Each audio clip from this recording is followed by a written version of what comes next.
What is up, Husker Nation?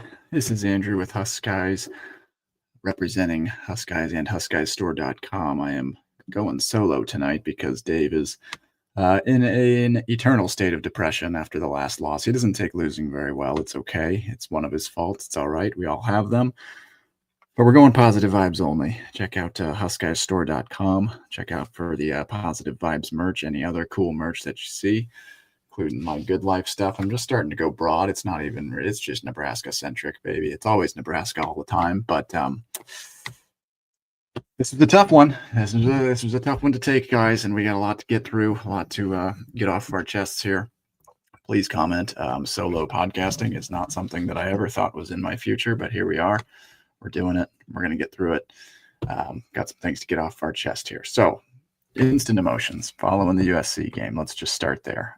Instant emotions were kind of that of confusion this time around. I don't know about everybody else here, but I didn't think we played awful.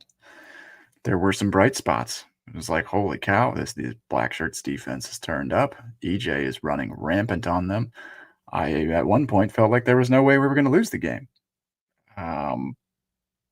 The offensive line was opening up holes.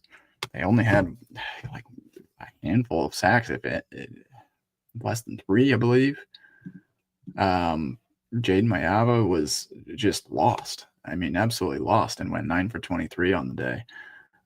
There were just things that I was like, there's no way that if USC completes less than 10 passes, throws for under 150 passing yards, there's no way they can win the game. And props to them, they did.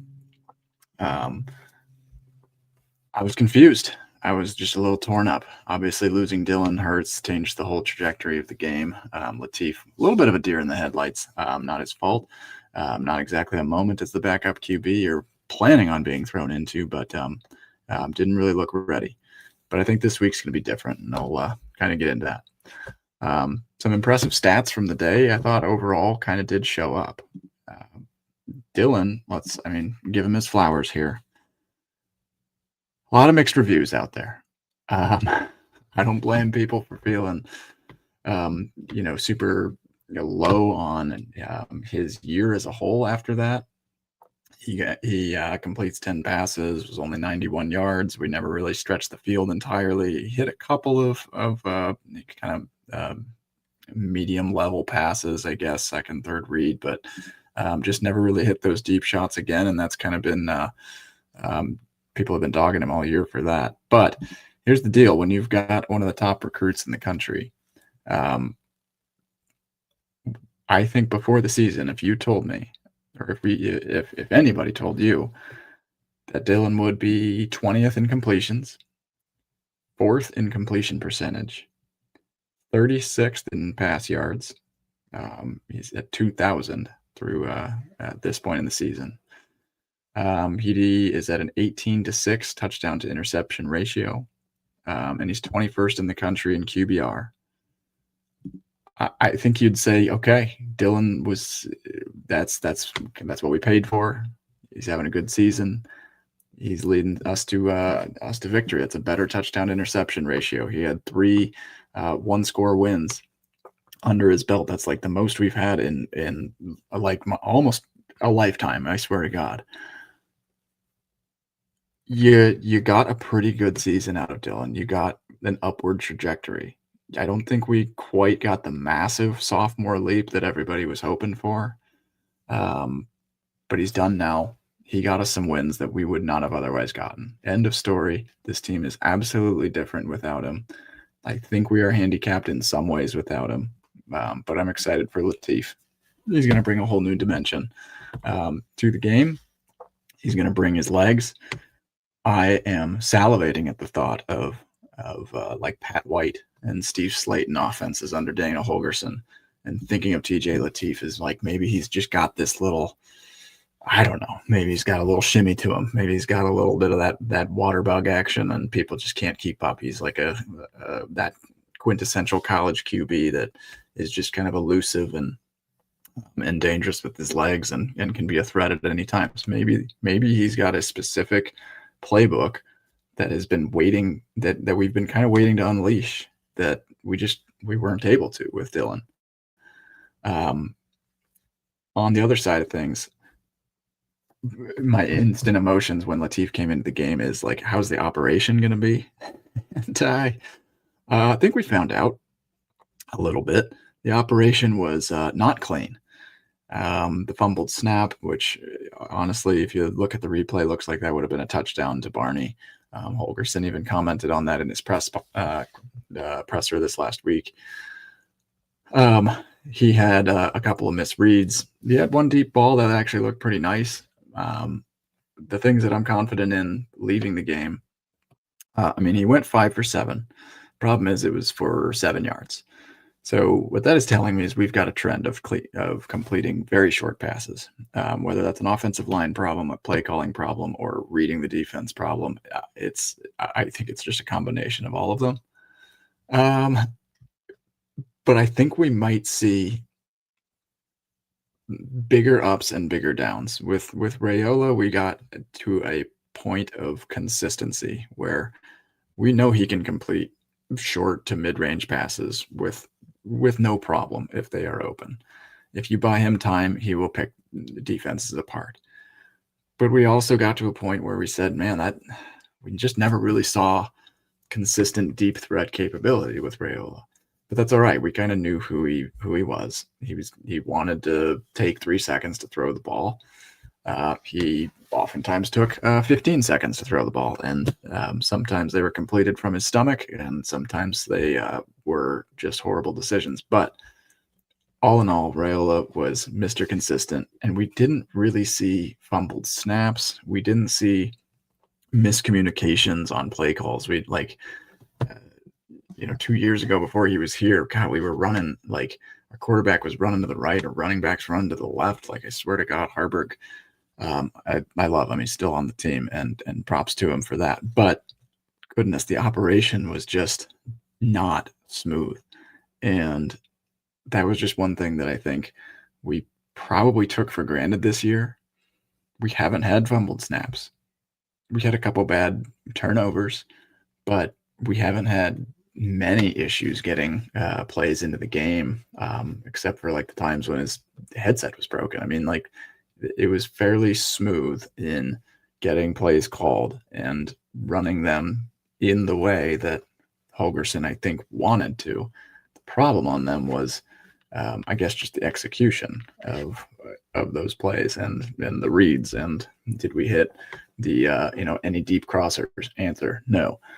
So room for improvement, absolutely. But again, top 5 on the year in completion percentage, like,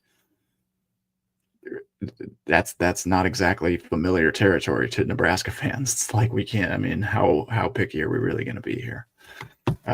So getting into the USC game itself, the overall positives, overall negatives, overall positives that I took from the game. Loved the Black Shirts pass defense. Like, there were questions if are we really an elite pass defense going into this year, or going into this game. People doubted the performance that we had against Sorsby. We had held him to 69 yards, nice passing, and since then he has lit the world on fire. Other than their loss this last weekend, I mean, Sorsby had 1 interception heading into this game against Utah. We held Maeva to 9 of 23 passing for 135 yards. That's the lowest of any Lincoln Riley coached team. He's been around the block, so pretty impressive there. His average was 5.9 yards per pass. He had 0 touchdowns and 1 interception for a QBR of 72.5. Super impressive performance. I mean, he just kind of looked lost out there. He was not finding open. There were slightly open guys. Andrew Marshall held his targets to 1 of 7 on completions. He was targeted 7 times. There was 1 completion. He also had 1 interception, though, to make up for his sins, allowing 1 completion. Sierra Wright wiped Mekhi Lemon, possibly the best wide receiver in the country going into the game. Mekhi Lemon was averaging 6.9 receptions and 108 yards receiving per game. Sierra Wright made him a non-factor. I mean, pay the man, first of all. I hope NFL scouts are listening. I don't know why you'd be listening to me instead of your own brains, but if you are, Sierra Wright just shut down Mekhi Lemon. He had 2 receptions for 18 yards. 2 receptions for 18 yards, 0 touchdowns. One of Mekhi Lemon's catches was for 16 yards. So he had one for 2 yards and the other for 16 yards. That's pretty impressive. Jacoby Lane, not a bad backup. So Mekhi Lemon had 48 receptions going into the game on the season. So he's now up to 50. Jacoby Lane had 24. He was their second leading receiver. He also only had 2 catches for 22 yards. So the pass defense, this was the number 1 pass defense going into this game. And the pass defenses as it stands now, USC is now down to the 10th passing offense in the country. So impressive stuff there. On the other side for the black shirts, okay, got to stop the run, guys. Got to do it. It's not really an option anymore. It's getting to a point of like 5-alarm fire concern. This is King Miller. This was their 3rd string, former walk-on running back. I don't want to think bad, ugly thoughts about what they would have done with Wayman Jordan, I believe, is their first string running back. He was torching it up. And he was injured for this game. And they were out their second stringer. King Miller went for 18 carries, 129 yards for a 7.2 yards. 7.2 yards every time he touched the ball. For some reason, he only touched the ball 18 times. He also had a touchdown on the day. And then Maeva, where he lacked in passing, I mean, he made up for it on the ground. And this is one of my concerns going into UCLA, as it's probably, everybody's concern as well.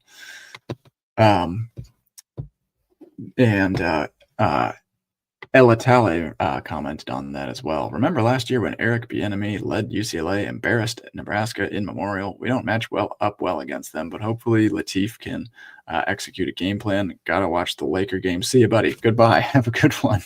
See you later, Ella Talley. It was nice having you while you were present for a few seconds. Ray Haysbrook, shout out to my brother. Isn't Johnson the last running back to run for over 1,000 yards since Ozigbo? That is a fact. Ding, ding, ding. Emmett Johnson did cross 1,000 yards in the game. Super impressed by that. Going to get into that as well here. But Jade Maeva killed us on the ground. Obviously a little bit worried about that after seeing what Nico did to Penn State. UCLA, not a traditional, not a great running team this year. But seeing what USC did, I don't know why you would stray from running the dang ball. UCLA is averaging 160 yards per game on the ground. And then Nico went to town against Penn State. This is when Penn State was all bad vibes, no positive vibes. Guysstore.com for positive vibes gear. Nico went to town against Penn State. They ran for 269 yards against Penn State. So can they run? The answer is yes. Will they run? Not sure. They only average around 30 rushing attempts per game. Kind of on the low side. They kind of want to let Nico sling it, but we will see on that front.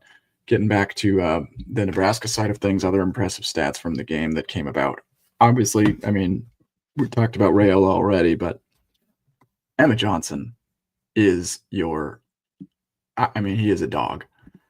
I had an inkling of a thought before the season. Like, they really liked who they had, and Dana Holgerson is very good at using running backs. He's great at designing targets. He's great at getting the best players' touches. And in this game and last week, Emmett just basically took the ball and said, I am about to put all of Memorial Stadium on my back, and I will die doing it. 29 carries is bananas in this day of college football where it's spread it around sling it around the yard a little bit, spread it to different running backs. Emmett had 29 carries. The team had 40 as a whole. 3 of them were Rayola's, which one was a sack that he had his ankle snapped in half on. 2 were scrambles. Mekhi Nelson had 1. Mosey had 1. And then Latif had 6 at the very end of the game. So Emmett Johnson, of the running backs, took 29 out of 31 carries. I mean, I don't have enough positives to say about him other than this is exactly what you have him on campus for, and he absolutely deserves a second running back to give him more of a break, but we just haven't found that yet. But he is more than willing to be that guy. He still looks lively. He still looks like he's got energy. Still looks like he's churning out yards without difficulty. And he was our best weapon. USC knew it was coming, and they just could not stop him. The second positive that I saw was, our offensive line, they're getting absolutely murdered, of course, rightfully so, against Minnesota. But they came back with 2 back-to-back performances now of pretty good rushing offense. I mean, they're creating holes like crazy. Emmett is running like a man possessed. Obviously, I wanted to win, but you got to find some kind of positives. And my goodness, keep opening those holes, keep letting Emmett cook, keep getting him touches in the pass game as well. He had 2 receptions for 15 additional yards as well. So Emmett goes for 180 all-purpose yards. He is on track right now for an all Big Ten season.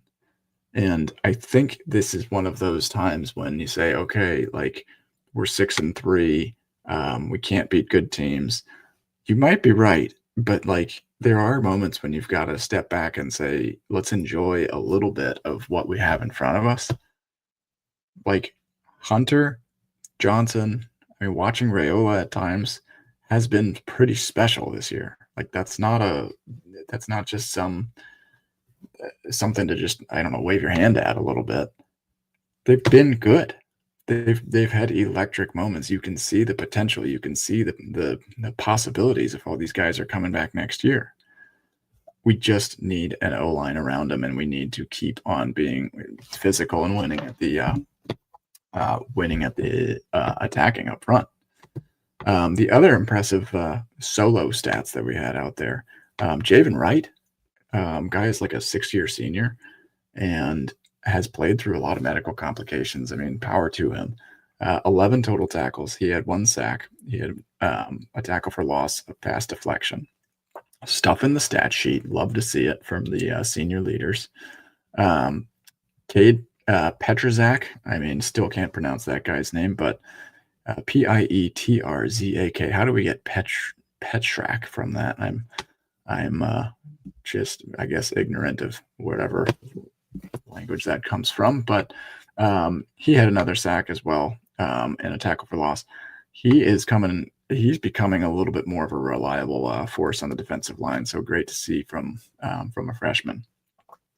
Again, Andrew Marshall, Sierra Wright, they don't show up as much in the stat sheet, but in a good way. They just shut down their whoever they were covering. Donovan Jones actually came up pretty big. He had 2 pass deflections as well.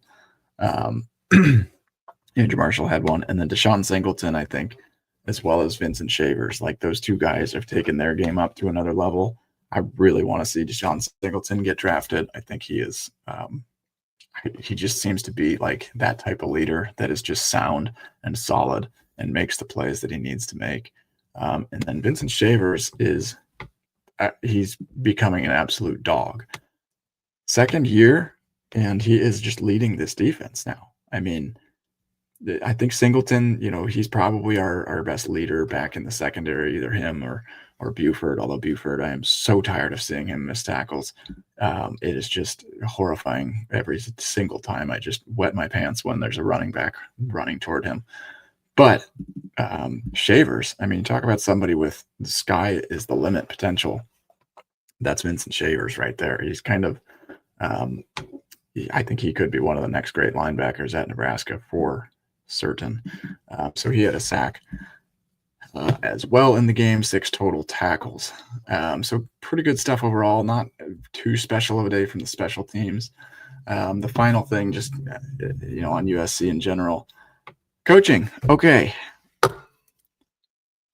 I know that there is a lot of negativity out there on Matt Rule and how he has performed so far, especially in key and crucial moments. And I don't know entirely what to think other than there are moments when he completely overthinks situations.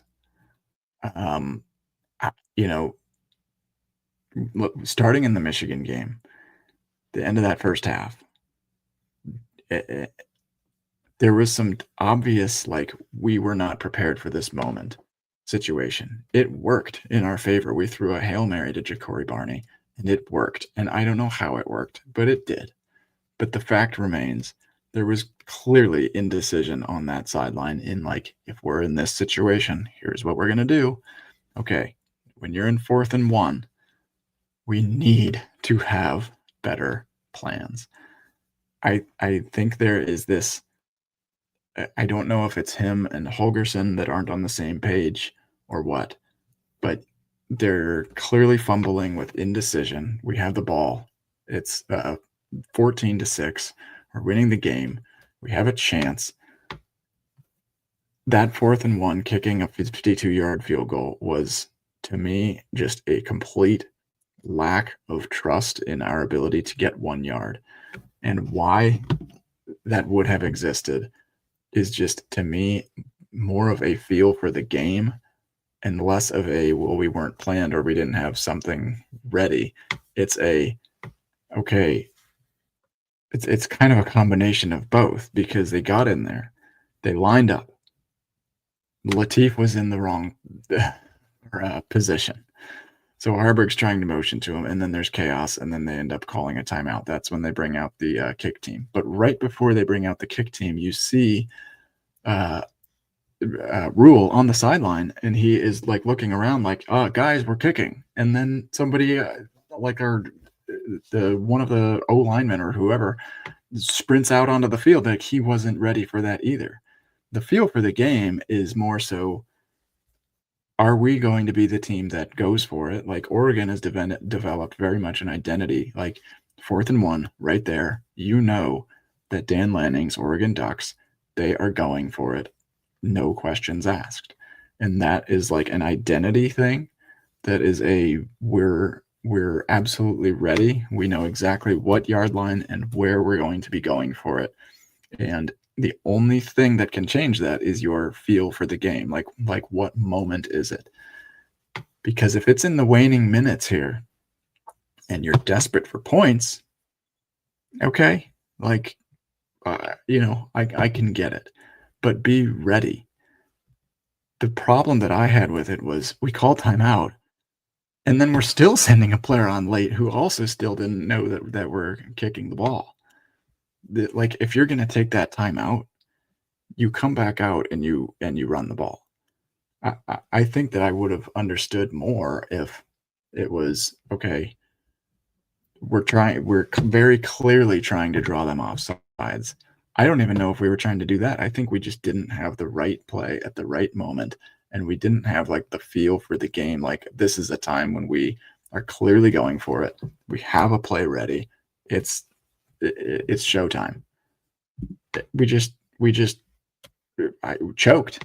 And that is where I get a little bit concerned about how this the Rule tenure is going, because there have been several different moments this season where these short 4th down yardage situations, there's almost like there's some disagreement between him or Eckler or Holgerson, and there's just this like, yeah, do we go for it or not? Do we pass? Do we run? Like, I think we have to have that feel for the moment and say, this is a time when right away, if we get into 4th and 1 right now, we're kicking right away.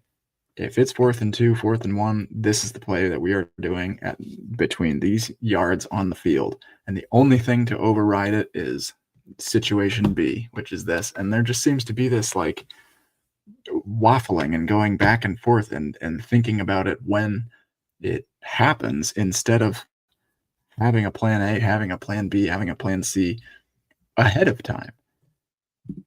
And that's where I am. I'm struggling, and I think that Rule himself would be the first to admit.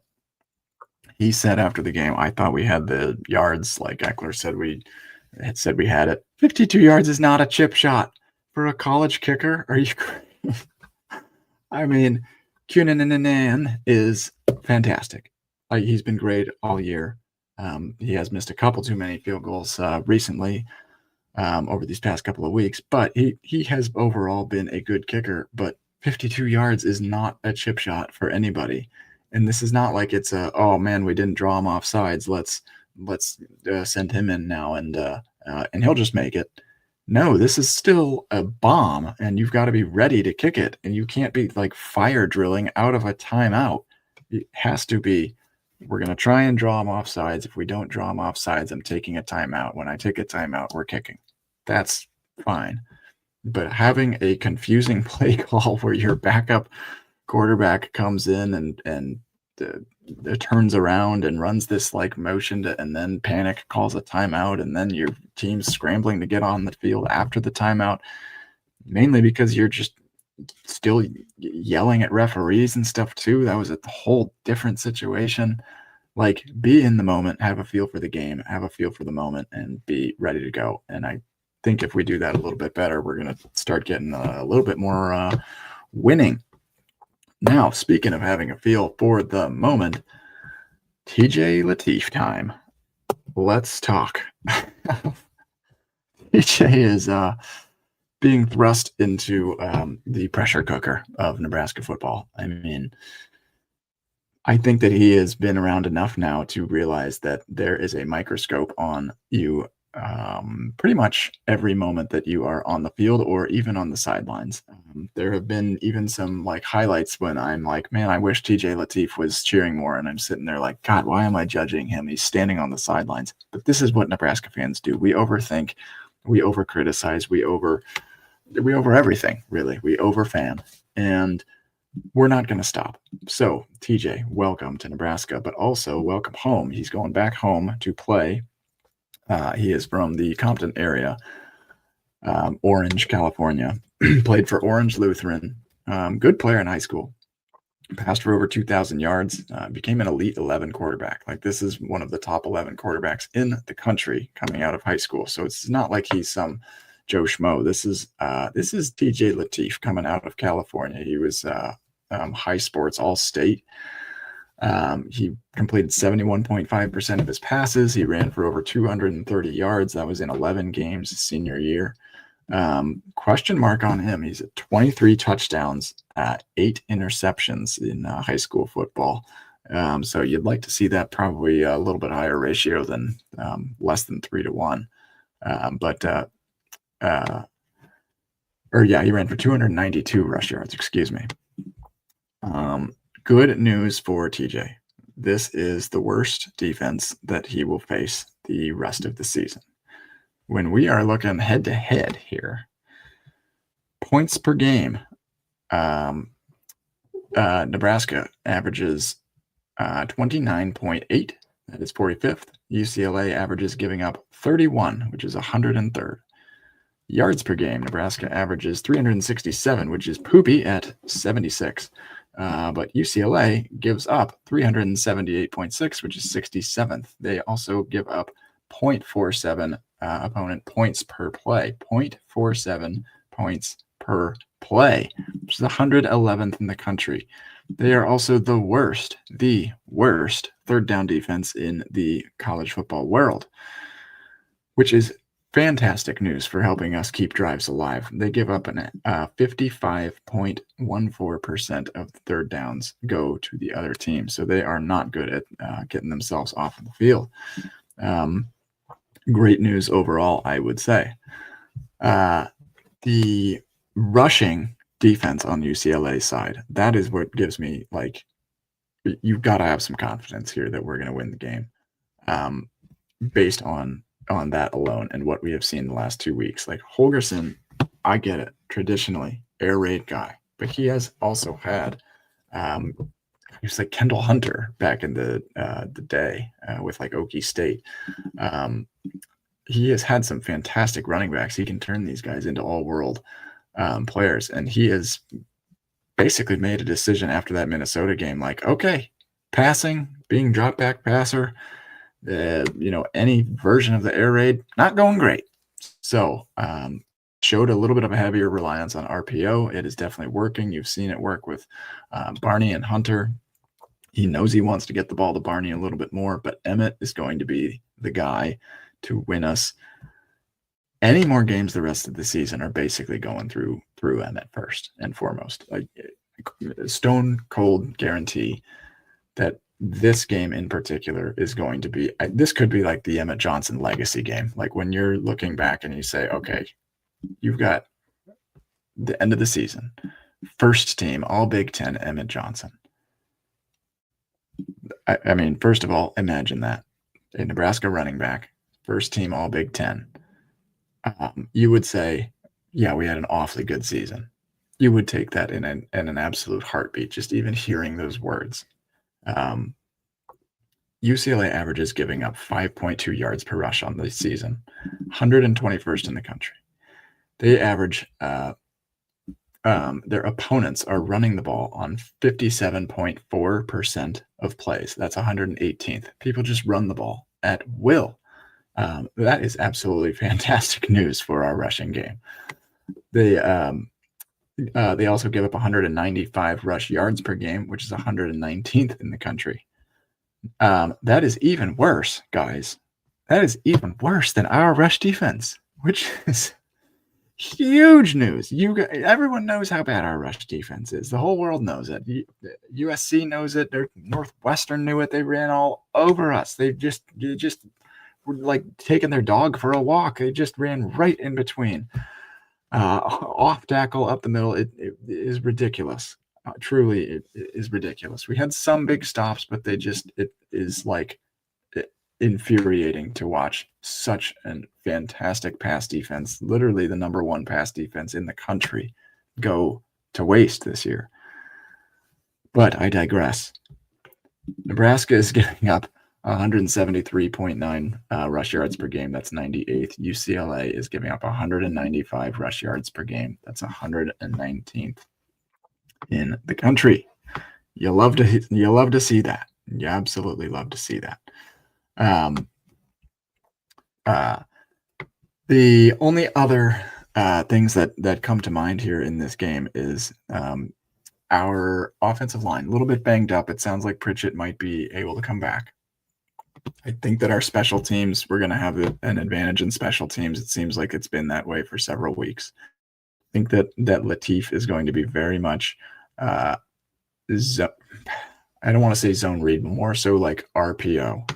Zone read is very easy to coach, easy to implement. I do think you'll see some of it, but the run pass option is Holgerson's bread and butter. And you've seen Raiola do it.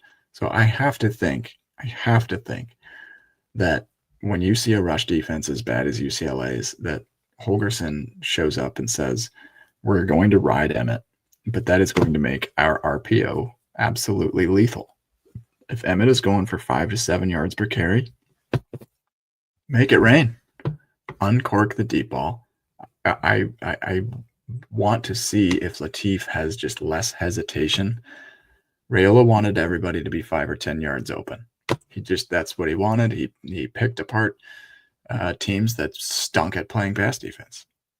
But Latif, I just want to see him play with a little more reckless abandon. And the RPO is like a perfect offense to let a true freshman kind of step in on. Like most high school quarterbacks in the country are very comfortable running any sort of zone read. And if you just add that passing element to it, I think he potentially could be lethal because his legs are so much more of a weapon. So I think that's absolutely going to be essential. The UCLA passing defense, So Nebraska is number 3 nationally, completing 73.06% of passes. UCLA is 73rd, allowing 62.6% completion rate. You love to see that. They are not terrific at intercepting the ball. They have intercepted 1.37% of passes. That's going to be 111th in the country. Now, Nebraska, an interesting stat here is also these are just some putrid things I'm looking at right now, you guys. Nebraska has allowed quarterback sacks on 9.93% of pass plays. That is astounding. 127th in the country. This is all per teamrankings.com. UCLA, their sack percentage is 2.67%. That's 129th in the country. So not great at getting after the quarterback. Again, advantage Nebraska. The ways you beat Nebraska are you run well, any which way, and you play good enough pass defense that you can get after the quarterback. That's pretty much it. Like a good pass rush from Minnesota destroyed our offense. That was it. That's all they ended up doing. They played good enough pass defense that it just gave their line time to anybody that has 3-4 seconds, they're going to get to the quarterback. If Latif does not make quick reads, that's going to be a problem.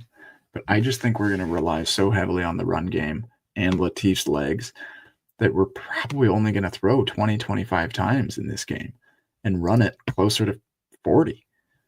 So I don't know that that Latif is going to be as good of a passer. I would not assume that he's going to be as good of a passer as Raiola. I would not assume that he's going to play turnover-free football. Like that absolutely should scare you going into this game.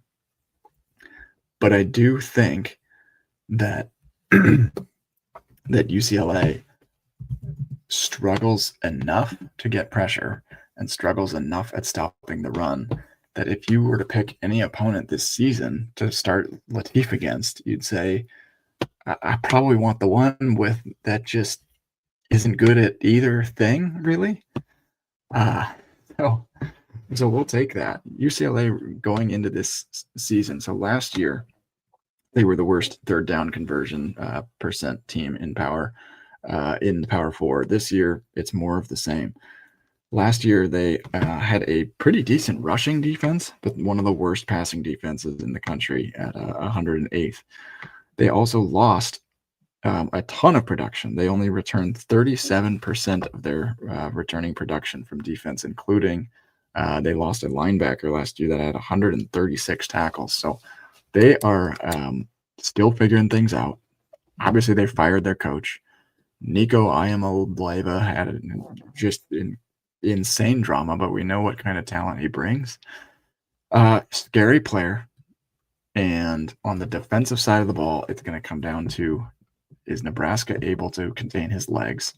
Because we know they're going to be able to run. I don't know why, but it doesn't matter who is running the ball. It literally could just be a random Make-A-Wish player from the stands. They're running for 100 yards on us. It's just going to happen. But you saw against Northwestern that we were able to contain Preston Stone with no problem there. Not really a running quarterback, so not terribly surprising. But when we did that, and when we were able to contain Aiden Childs a little bit more, their drives stalled as well.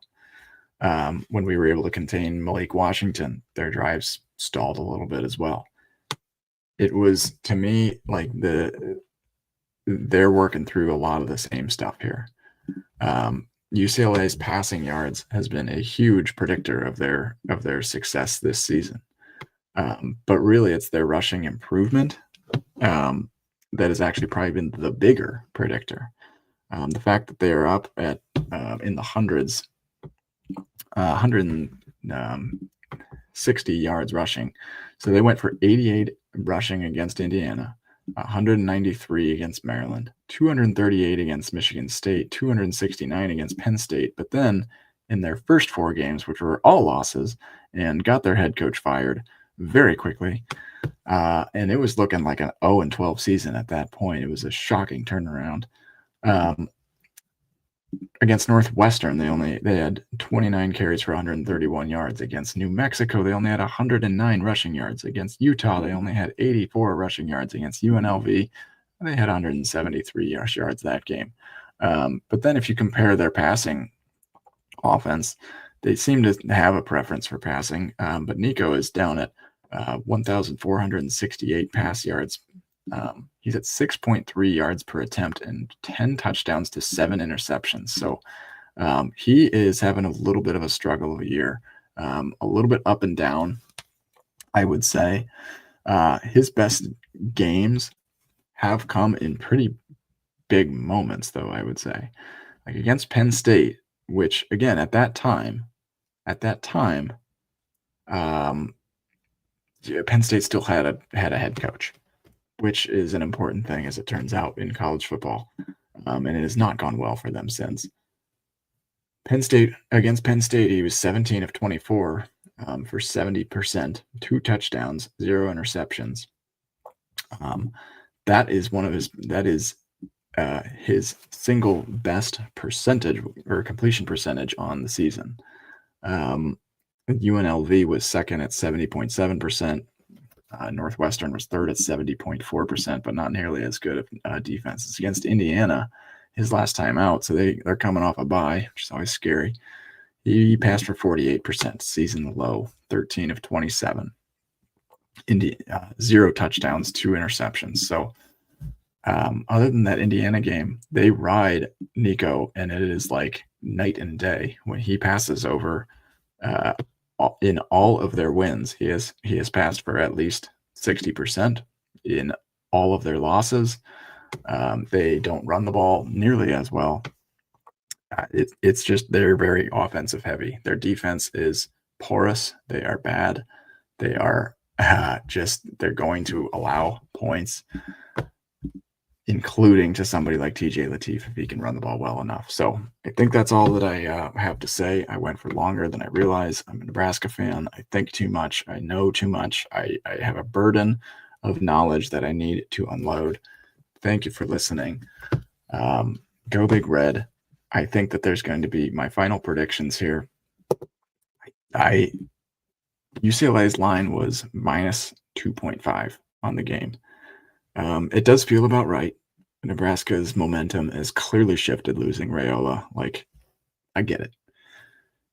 But UCLA, they're still UCLA this year. I can't get past the fact that New Mexico beat them 35-10. I know they're a quote unquote different team, but at the same time, you're kind of the same. You're kind of still got the same ingredients. It just tastes a little bit different these last couple weeks. They're still 3-5. I don't know. I don't get it. In all of their losses, they've put up less than or 23 or less points. 6 to Indiana, 14 against Northwestern, 10 against New Mexico, 10 against Utah, 23 against UNLV. And in their wins, their offense just clicked a little bit better. They started figuring it out. I don't know. I don't get it. They fired the coaching staff, maybe I don't know. But my final thoughts are, I think Nebraska actually just, if you were going to pick the formula for Nebraska to win a game, we've kind of had to rely on crappy defenses. That's fine. We took care of business enough.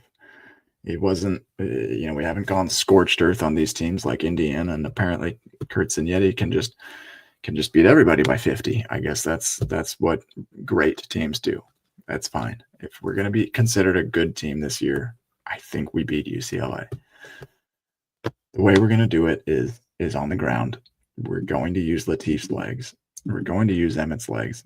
We might even get a little Mosey action, a little Makai Nelson action. But I'm excited to see, like, is there that extra dynamic that maybe Holgerson and gets a little more excited about? Like, maybe it seems a little bit more vanilla to you and me.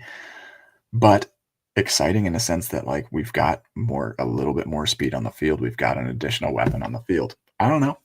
It's exciting though. It's exciting. Let it excite you. Let the feelings get stirred up. Let the juice start flowing a little bit, because I do not like the vibes that I am hearing around Husker Nation right now, and things like, oh well, the season's over. Season is not over.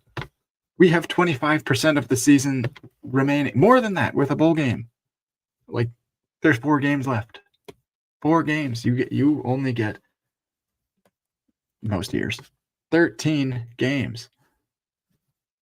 It's time to enjoy it. Sit back and just have an absolute time. So let's do some over-unders here as well. Nico Iamaleava, his over-under on pass yards, 183.5.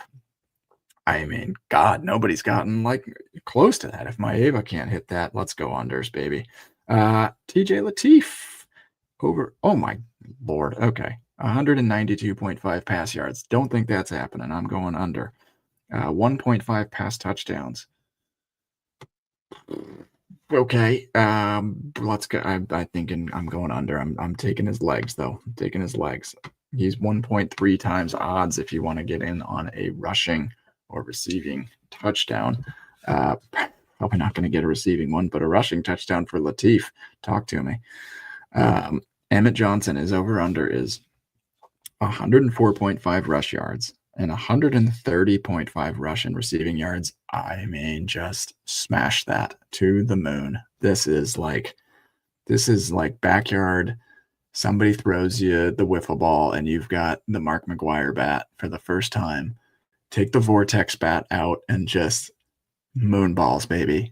130.5 for Emmett Johnson is like first half effort this weekend, if I'm calling plays. Granted, I am not, and I am very often wrong, so do not take this betting advice very seriously. But if anything, like, goodness, I think we are going to just give him the ball over and over again. 25 plus carries. I like to think that he gets to 135 rush plus receiving yards. He just went for 180 against USC. So let's talk. Isaiah Hunter, 58.5 receiving yards. Feels a little steep with Lateef. Again, I'm not totally sure how much we'll be passing the ball, but UCLA, a bit of a porous pass defense.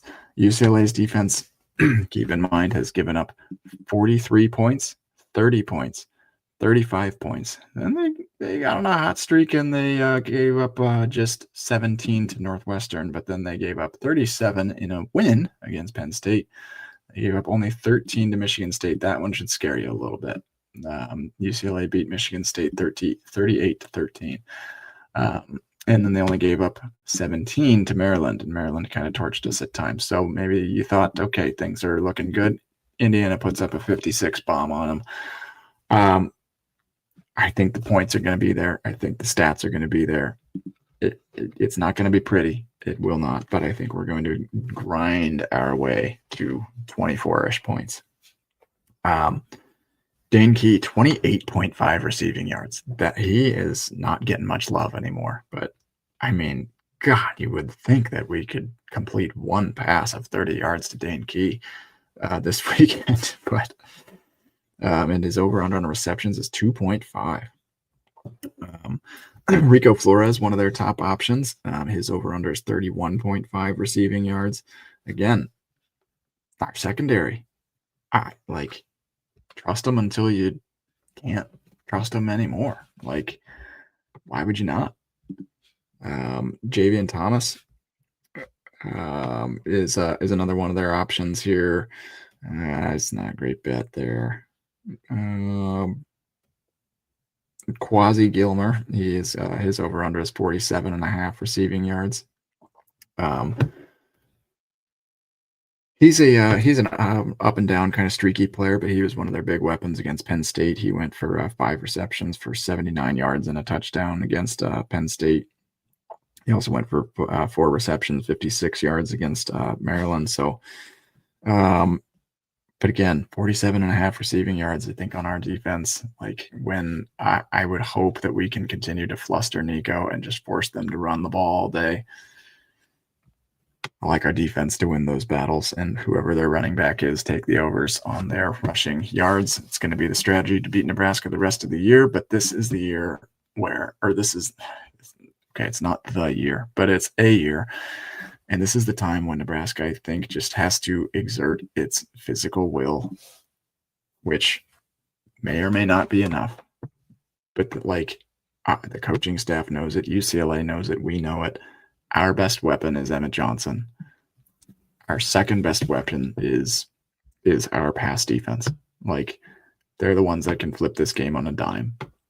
They're the ones that can change everything in a hurry. If Nico is thrown 10 touchdowns and 7 interceptions this year, why can't we get 1 or 2 more picks and keep them off the field? I think I like us to neutralize the turnover battle a little bit. I think Latif probably is going to have an interception, maybe 2. But if we can neutralize that turnover battle and just run clock, it's about to be an old school football game.